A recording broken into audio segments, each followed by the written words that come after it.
Hey everybody, how's it going? I hope you're having a lovely day. Today I wanted to say thank you to the engineers at Apple that changed one of the designs of their MacBooks to make them more durable and also less likely to destroy customer data. This is a great advancement forward, and I'm very happy that they did it, and I want whoever was responsible for this to know that there are people out there in the repair community that genuinely appreciate what they did. A criticism that I've had of the older A1706, A1989 MacBooks, and so on and so forth was the screen connector. On the screen connector, you have lots of different stuff going on. You have the webcam, you have power for the screen, you have image data for the screen, you have power for the backlight of the screen, and the largest amperage or the largest voltage there, or both, is going to be backlight power. The backlight is what's taking most of the power in the screen, and that is running at up to 52 volts in this MacBook Pro. Now, what the problem is here is that the backlight line, which is 52 volts of power, is right next to image data, which is about 1.7 volts, and that goes straight to the CPU. Keep in mind that these devices use an integrated graphics chip. It's part of the CPU. So that data line from the screen is going to go directly to the CPU.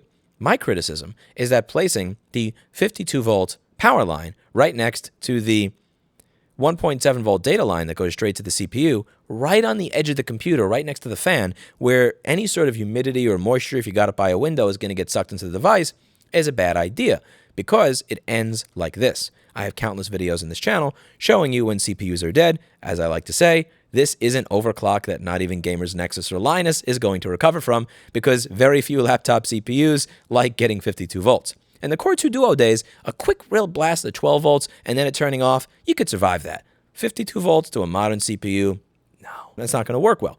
And this winds up being beyond economically viable repair because I have to find the CPU from somewhere. I can't just go to Newegg.com and buy a BGA CPU. They are very expensive. You have to grab them off of donor boards often, which may have been discarded because they have a dead CPU. And this just winds up being really sad for the customer because an economically viable repair of me cleaning the corrosion, replacing the screen connector on both the screen side and the motherboard side, and is now turned into needs a new CPU, dead board. So what I wanted to do is I wanted to show you in Paul Daniels' software how this has been fixed with the 2021 M1 MacBook. This is the A2338 using an 820-02020 board. So I am going to switch over right now to the... Here we go. One moment. Just going to close something over there. All right. So we are going to switch over to this.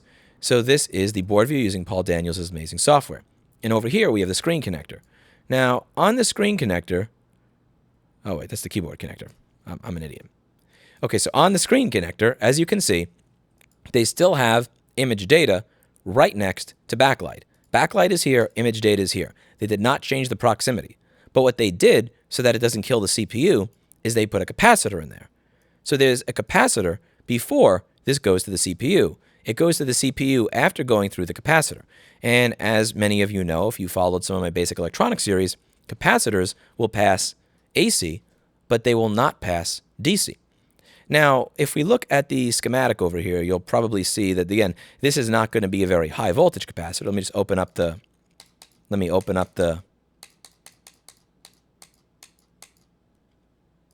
After 3.5 years, I updated this software because I trusted Paul Daniels when he said I could update the software.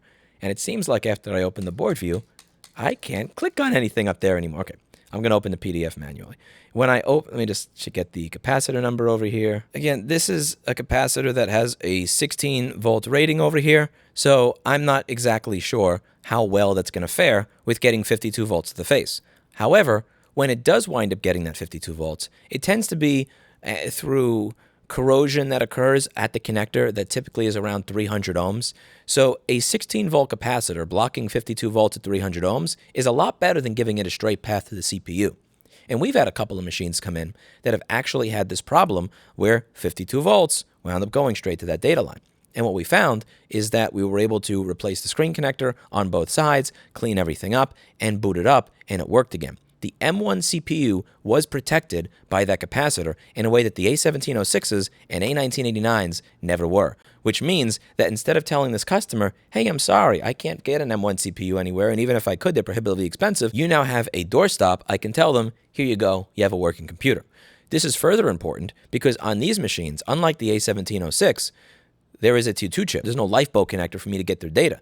So if the CPU dies, you're done. No data for you. So what I really appreciate about them adding these capacitors there in this design is that they recognized that there was something wrong with the old design, and they decided, let's change it so that the board is more repairable into the future, but more importantly, so that the customer can retain their data into the future.